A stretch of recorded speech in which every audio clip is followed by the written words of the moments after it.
Hai,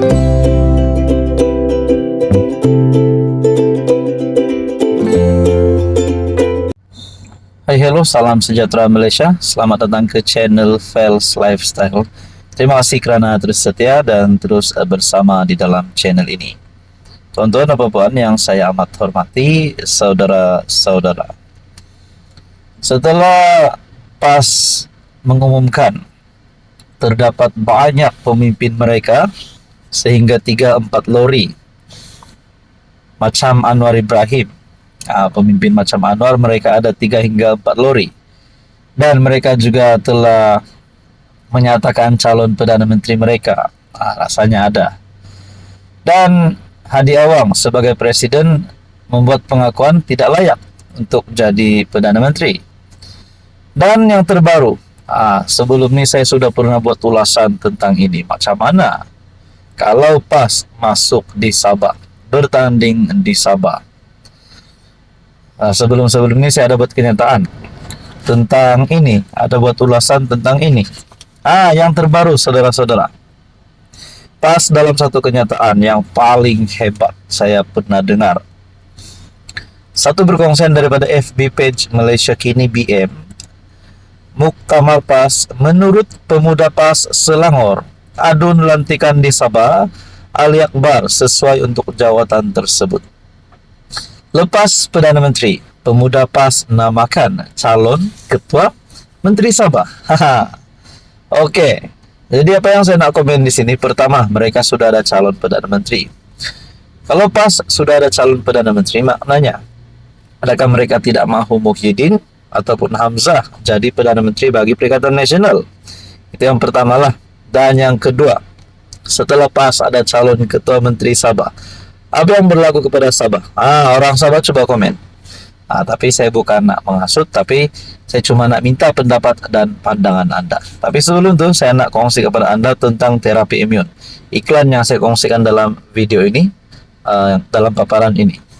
Terapi imun ataupun transfer factor adalah produk untuk mendidik, menyeimbangkan dan meningkatkan sistem imun badan sehingga mampu melawan pelbagai jenis penyakit.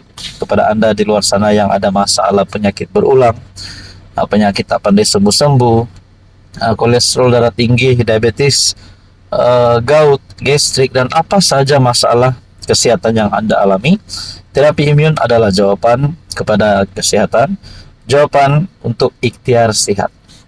Ingin tips sembuh, tips terapi imun, Anda boleh menghubungi saya di nomor yang tertera. Oke, baik, kita teruskan dalam ulasan kita yang panas hari ini. Saudara-saudara, setelah saya mendapatkan berita ini, saya melihatlah di dalam ruangan komen. Rupanya PAS dihalau. Bukan dihalau macam mana, tapi di dalam ruangan komen ini, bagi saya ini satu bentuk penolakan terhadap PAS lah. Ada yang kata di sini, di Selangor pun orang tolak PAS, apalagi di Sabah. Jadi jangan menyibuk. Panjang sungguh mimpi parti PAS. Best juga ada terhibur juga sambil scroll sosial media. Sabah for Sabahan, undilah calon lokal parti tempatan Sabah pada PRN Sabah ke-17. Ayo pengundi Sabah, kita pastikan selepas PRN Sabah ke-17, kerajaan baru negeri yang dibentuk oleh parti tempatan Sabah tanpa ada gabungan parti dari Malaya. Ada yang kata, di Sabah tiada kerusi PAS yang menang, adapun hanya adun dilantik. Macam mana mahu jadi Ketua Menteri Sabah? Kalau di Sabah, saya fikir jangan bermimpilah, sebab kami di bumi Sabah ini sangat sensitif dengan parti PAS. Habislah, tidak boleh sudah jual sinalau bakas. Cerminlah muka tu dulu, hoi PAS. Jadi saya bukan nak memburukkan parti PAS, tapi kalau saya lihat tren politik di Sabah, memang akan ada penolakan yang besar terhadap parti PAS.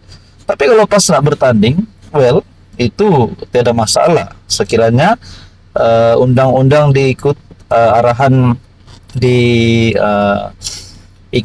no problem. So kalau PAS nak bertanding, dipersilakan. Tapi apa yang saya nak kata, pada saya sendiri, bagi pemerhatian saya sendiri, pasti ada penolakan terhadap PAS. Tapi apapun belum coba, belum tahu. Apa pula komen Anda? Hai, hello, salam sejahtera Malaysia. Selamat datang ke channel Fels Lifestyle. Terima kasih karena terus setia dan terus bersama di dalam channel ini.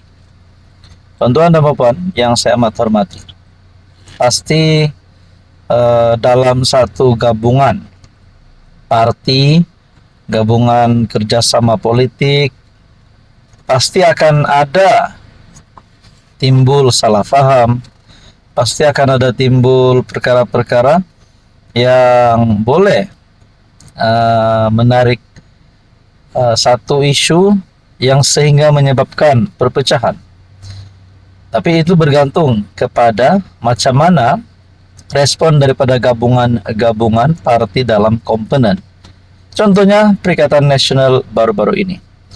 Satu kenyataan daripada Sanusi yang telah mengundang, saya boleh katakan sebagai satu isu di mana kepemimpinan bersatu akhirnya mulai bersuara.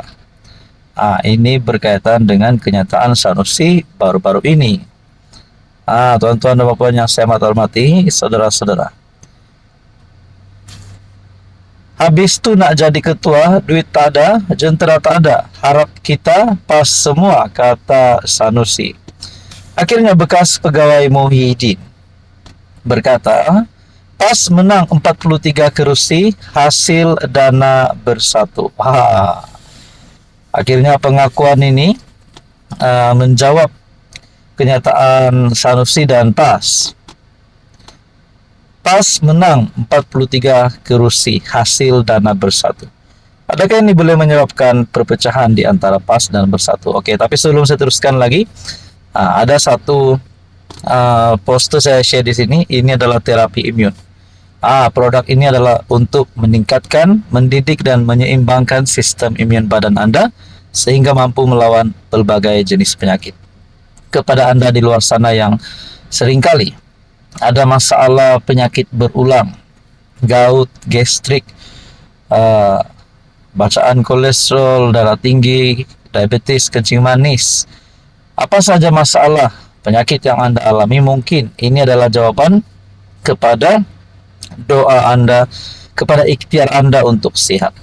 Sekiranya Anda berminat tentang transfer factor terapi imun, Anda boleh menghubungi saya di nomor yang tertera. Oke, saudara-saudara, dengan kenyataan daripada Sanusi ini yang telah mengambil perhatian netizen, bahkan kepimpinan bersatu sendiri pun menjawab kenyataan ini. Adakah ini boleh menyebabkan perpecahan di antara PAS dan bersatu? Adakah PAS selepas ini akan bergerak solo tanpa bersatu, dan demikian juga bersatu? Adakah bersatu akan bergerak solo tanpa PAS selepas ini?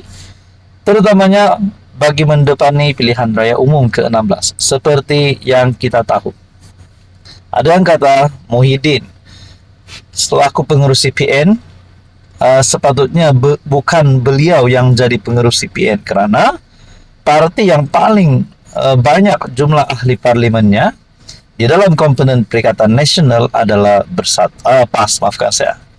PAS mempunyai 43 ahli parlimen, manakala bersatu kalau saya tak silap tak sampai 40 pun. Nah, jadi saudara-saudara, tuan-tuan dan puan yang saya amat hormati, adakah perpecahan antara PAS dan bersatu boleh timbul setelah isu ini semakin menjadi panas? Mungkinkah ada isu selepas ini berkaitan dengan dana pilihan raya, isu pembahagian kerusi, dan juga isu menggunakan logo Perikatan Nasional.